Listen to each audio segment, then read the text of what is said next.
So we have this this little kind of two-stall area on the side of the barn here that I've just kind of converted in a little bit of it into storing wood, and it's worked out really well. You can see I do need to put a wall or a tarp or something over the front half of the wood here, because when it drips down and stuff like that, it gets wet on the end here, but most of this stays really dry. So eventually all this stuff will be out of here. There's a door wall and some other things I'm going to be using, window for the sugar shack, some tires that I'm going to convert into some different things. Some things I'm going to throw away. I've got a big door there that'll probably go in the sugar shack. Some barrels and other things back there. So I want to convert this whole entire area into storage for wood year round, and I can stack it way up. I can stack all the way up to the top here is my plan. I'm going to get it real high in here. So I thought this would be a good place for the splitter to stay. It's out of the rain, it's out of the elements. I hate leaving it outside under tarp. It still doesn't stay dry, and I want it in here. So I'm gonna use this area to process wood. This whole area right out in front of the barn here, I can stack, dump wood, you know, stuff that needs to be cut and processed still, and then put it all, you know, kind of keep it all in one place here. It'll be a little more efficient. People have said to me over the years, well, you should really build a cover for your wood and build a shed and do these things. Well, of course, I definitely should. there's never enough space here.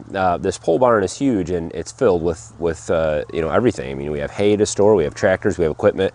I have equipment out in the rain right now that I want to get in, and you know, that's more important than wood to me. So it's a balance. You know, there's never enough space. So yeah, I'd like to build a whole wood shed, you know, that's big enough to store wood for 2 years, and I can split it and put it in there, and you know, only move it one time, and all these great things. But right now I just don't have that. I don't have that space, and so I have wood stored at various places around the property wherever I can. I have some wood that will dry in the garage. I've got a couple face cords can go in there. I can put quite a few face cords out here, and between the two I should have just about enough for the year, you know, out of the weather and drying. The rest of it will have to stay outside, and maybe we'll get some tarps and things like that to cover it. But these things take years to set these systems up and get things, you know, really running efficiently. And so while of course I would like to only handle my wood twice, bring it, you know, cut it down and bring it here, and then split it and stack it, I guess that would be the 2 times. Right now that's just not always feasible. So, and I guess, you know, if you're looking to do this, farm or homestead or whatever, you know, burn wood, all these things, be more sustainable, you know, don't think you're going to move out to a house and after a year have everything set up. It just takes time. There's so many things going on. There's so many moving parts here. There's so many processes to get in place. And so little by little, we get these things set up, and we get these systems in place, and we get more and more efficient, and we get better at what we do here. So a good friend of mine gave us a bunch of this pine. It's been pretty well seasoned for a few years. It's been sitting outside, but a lot of it's too big, and you know, some of the stuff I'll put in the boiler to heat the greenhouse. These big chunks can go right in there, but a lot of this stuff is split into chunks. I just need to split it in half another time or two and get things kind of stacked up nicely in here and get this cleaned up a little bit. And then I also have a bunch of logs that have been outside that I'd like to get cut into the right length and split into sizes that will go in the wood stove, and get that stacked in here as well. So some people might be asking, why did you have the wood splitter running when you moved it? Well, this wood splitter has this Kohler engine on it. It's a great engine, 9.5 horse. This thing's a beast. It's a great wood splitter.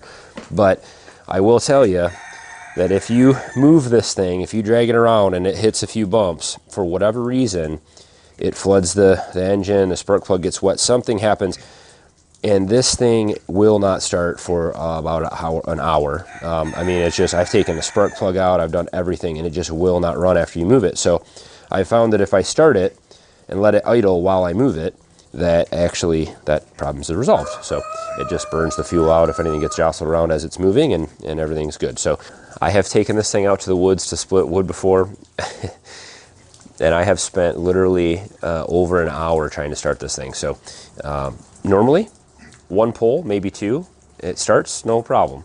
But man, you got to be careful moving this thing around.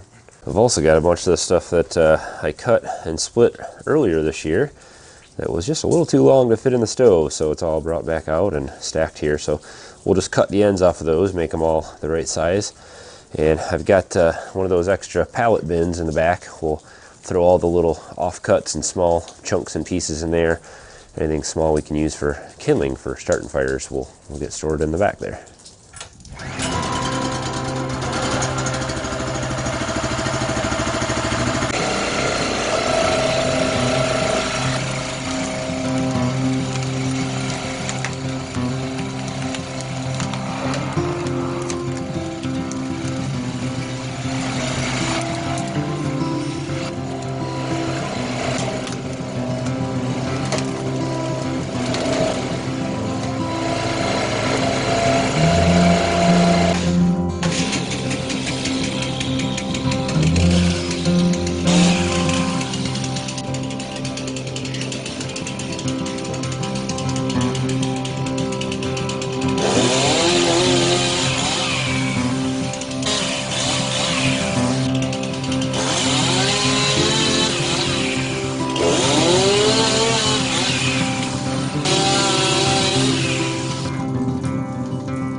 Well, covered up the outside of it because we're supposed to get some wind and possibly some snow and rain and things.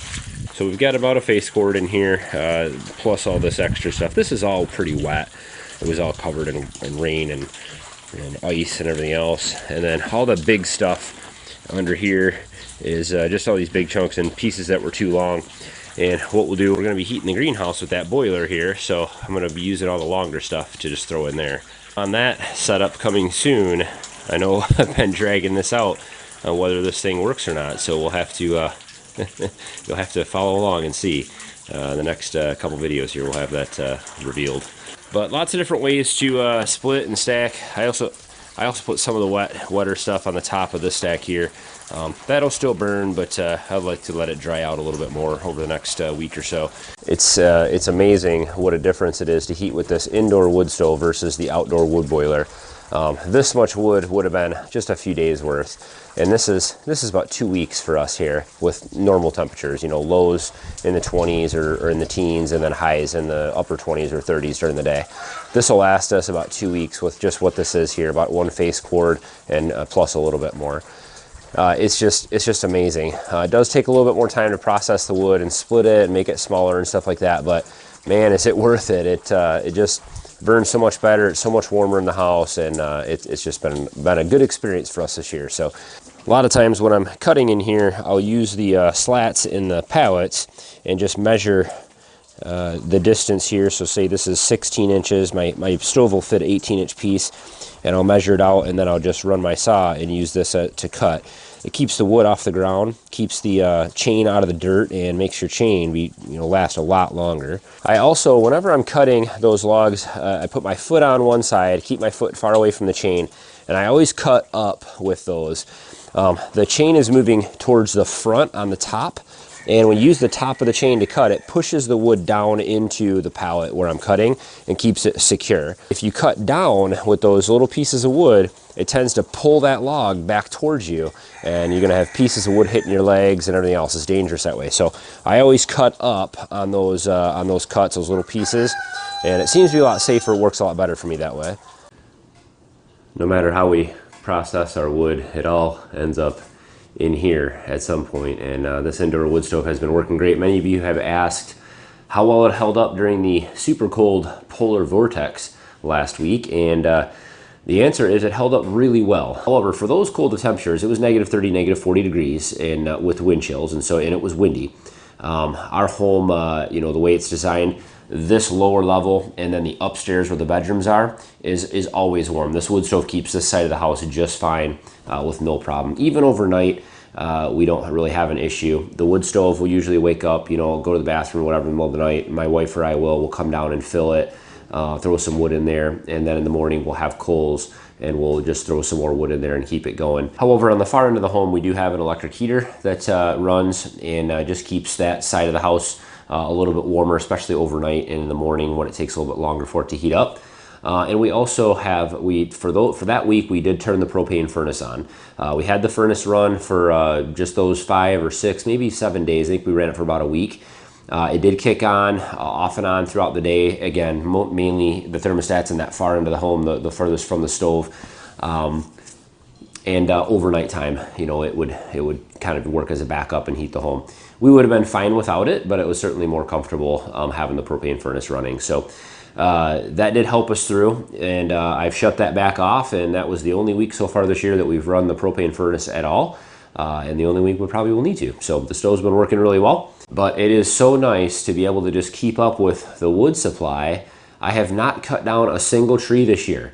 All the wood that I've gotten, I had gotten in the summertime, and it was just on that pile. I haven't gathered any more wood that I've burned this year, besides that one little load that my friend gave me, a little trailer full that my friend gave me. And so it's been amazing having this. It's been such a different story from the story of the last 2 years with that outdoor wood burner. It was such a bear to keep up with that thing. And just because it was installed wrong, and because our furnace is a mess, and our ductwork in the attic is uninsulated, and there was a lot of reasons why, but this indoor wood stove works so much better, and I can actually keep up with the wood supply without really too much effort, and so that's been worth it, no matter how I look at it. Maple syrup has begun, and I'm getting as many taps out as I can. I got to get more buckets, and I think I might have to buy more taps and more tubing this year. Got a lot of trees to get out there and tap. Hopefully you guys enjoyed a quick update on the wood collection and wood burning and things like that. I can't wait to make my systems a little bit more efficient here, as many have said, so that I'm just coming in with a load of wood, dumping it in one place, splitting it and stacking it into a dry location where it can stay until I'm ready to burn it. And so that would be the ideal process here. Don't forget to thumbs up the video, always makes a big difference. And subscribe, of course, if you want to follow along. A lot more wood burning collection, chainsaw things coming up. I'm going to be talking about our chainsaws here in a video shortly, and kind of what we like about the Stihl versus the Husqvarna. Year-end follow-up coming on the stove at the end of the season here. How much wood did we burn? How do we like it overall? All that kind of stuff. We'll do a recap, and lots more stuff to come. So as always, guys, thanks for watching. Have a good one.